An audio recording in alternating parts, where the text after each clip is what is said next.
ঘটনা লেগে কি এই, আমি যখন আমার বয়স ছিল এই 15 কি 16, ঠিক ওই সময় আমি যখন প্রাইমারি স্কুলে ক্লাস 4 পড়ি, ঠিক সেই সময় আমি আবার একটু এই গোপন কথা কওয়া লাগবে, হ্যাঁ হ্যাঁ পাজি স্টাইল ছিলাম, ঠিক আছে, এটাই আমার গোপন কথা।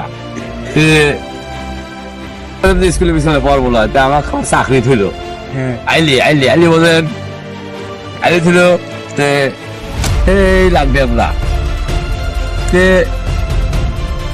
আমি শ্যালো চলা দিয়ে, মানে যে শ্যালো দিয়ে পানি তোলে টুম টুম করে চলায়, ওই পানি তোলার ফের মনে করেন আমার চাকরি দিল, শ্যালো চালাই নির্ভুত পানি দেবো, রাত 10টা-11টা বাজে, ঠিক সেই সময় আমি পানি মানে শ্যালো মেলো চলাইয়া আমি তখন বললাম যে পাশে একটা যাত্রা প্যান্ডেল হয়েছে, তাহলে বাড়িতে যাই, বাড়িতে যাই কটা দিন মার বাড়ি হাতে মেলা দিন খাই না, মার কাছে কটা খাইয়া আমি যাত্রা দেখতে আসবো। আমি ইতিমধ্যে একটা শখের মধ্যে দিয়ে রাস্তা আছে, চারদিকে বাবলা গাছ, আমি তার মধ্যে দিয়ে গান গাতে গাতে যাতেছি, একটা লাইট ছিল 3 ব্যাটারির, জাতিকালে একটা পূর্ব পাড়ার মানে একটা গ্রাম আছে, একটা কবরস্থান আছে, ওই কবরের মানে ধরেন যে একবার রোডের গোড় দিয়ে কবর দেওয়া, ওখানে যাতে গেলে শরীরটা কেমন কেমন লাগে। আমি যখন যাচ্ছিলাম গান গাতে গাতে যাতেছি, হঠাৎ করে গোরস্থান সামনে পড়ে গেছে, আমার মনের ভিতরে একটা ভয় চলে আসলো।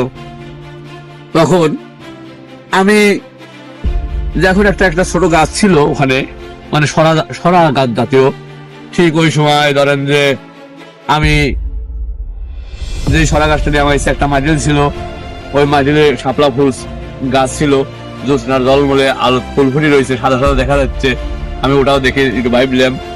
যখনই আমি ওই গাছটা ডেমাইছি গোরস্থান আমার সম্মুখে, ঠিক আমি যখন গাছটা ওভারটেক করলাম, আমার পিছনে কি যেন একটা এরকম দুমুস করে শব্দ হইলো, শব্দ হওয়ার পরে আমিও 1 পা করে তুলি, আমার পিছনে ওই রকম শব্দ করে 1 পা করে তোলে, আমিও তুলি 1 পা করিয়া আবার শব্দ করে তোলে, এমনি আস্তে আস্তে আমি ভয়ে আমার গাটা কেমন যেন বার হয়ে গেল। তারপরে আমি ভাবলাম কি সমস্যায় পড়ে গেলাম।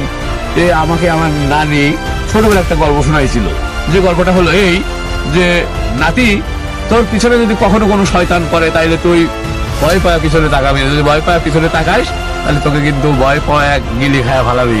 আমি ওই ভয়ে আর পিছনে তাকাচ্ছি না, ঠিক ওই মুহূর্তে আমিও 1 পা করে তুলি, আমাকে ওইরকম করে শব্দ শোনায়, আমি তো আস্তে আস্তে আর হাঁটতে পারতেছি না, গাওটা বার হয়ে গেল।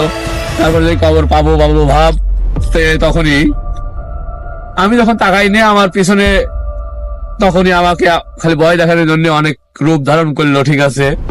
তারপরে যখনই দেখছি যে আমি গোরস্থানে পার হয়ে যাব, ওই মুহূর্তে আমার পিছনে একটা টেকার কলস মানে ধুনু ধুনু করে পড়তে থাকলো, ঠিক ওই মুহূর্তে আমি ভয় পাইলাম, এমন ভয় মানে আমি হাসি দিলাম, হাসি দেওয়ার পরে আমার গায়ে পুরো শক্তি ফিরে পাওয়ার পরে আমি একটা দৌড় মারলাম, চোখ বুঝে দৌড় মারার পরে ঠিক তখনই আমি চোখ বুঝে দৌড় মারছি, তারপরে লাইট জ্বলায় দিছি।